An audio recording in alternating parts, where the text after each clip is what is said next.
Start. Our greatest anxiety, sir, came with the scarcity of food. This was the biggest threat to the country.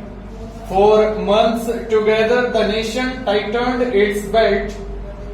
There were acute shortages. One state came to the rescue of the other. The government of India tried to come to the rescue of all the states wherever it could and wherever the need was the greatest.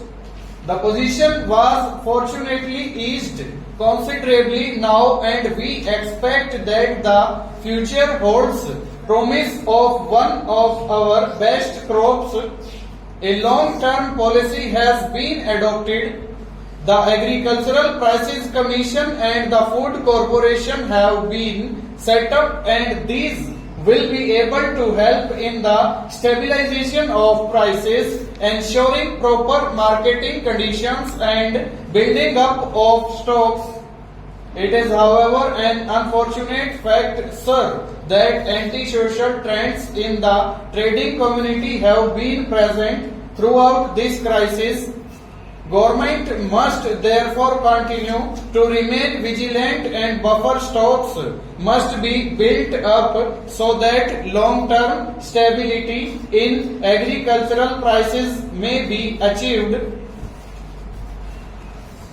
India is still very much an agricultural country despite its efforts to industrialize itself in various directions of trading and industry.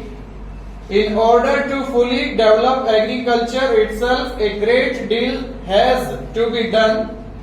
We have to ensure a proper supply of fertilizers in time. We have not only to guarantee but to give proper irrigation facilities and good seeds. These, sir, are the minimum requirements of our peasants.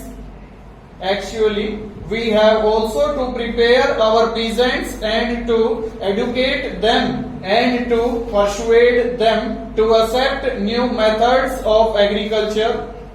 The community development movement is directed towards this goal, and the cooperative movement is the economic unit to reach it. On the political side, sir, decentralization through Panchayati Raj is being achieved rapidly. We are taking the risk of making mistakes in pursuance of the ideal that the participation of the people in the government is necessary. Development in the economic sphere can only come with rapid industrialization. Production has gone up in many public sector undertakings, and in the current year we have been told that there will be an increase of 8% in industrial production. The national income has risen, but the impact cannot be felt because of the rapid rise in prices. Consumer goods have become easily available, but the demand for them has risen in the rural areas to a great extent. Madam, our housing problem continues to be acute. There is a pressing need for more houses, for more building materials, and it is absolutely necessary that this problem should be tackled on a high priority basis. Ugly towns, narrow streets, slums from our cities and hovels from our villages have to be cleared, and we should provide houses in which decent conditions of life are possible. Madam, we are now engaged in the formulation of the fourth five-year plan. We have to ensure that each citizen of our country is guaranteed a decent minimum standard of life. Our social services must have one prime object, the abolition of want. relief of distress and elimination of squalor must remain the main object of social expenditure, and special assistance must be given to any part of the community that is in need of it. Unemployment, pauperism, old age, and lack of social amenities have to be dealt with. The first opportunity, madam, in any socialist country must be given to the poor, to the unfortunate, and the have-nots.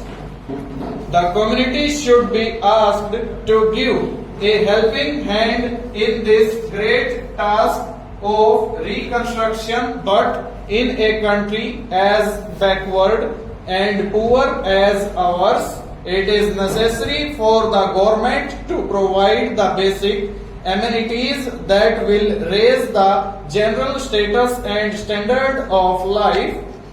I plead for more investment in the human being, bigger wages, better conditions of life, and the availability of basic necessities to all.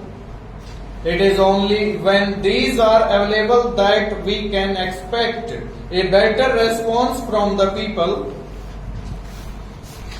Madam, if people have to rise to the occasion, ignorance has to be dispelled.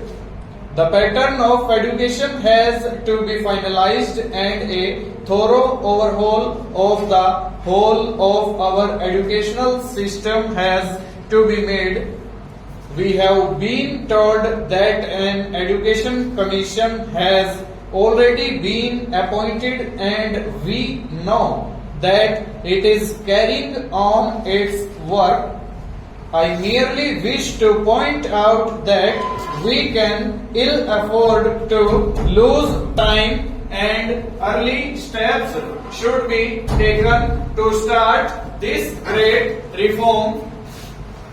Therefore, madam, the urgent necessities of the country at the moment are a speedy and efficient plan of both agricultural and industrial development without neglecting the social services, which are the only means of making the life of the common man worth living.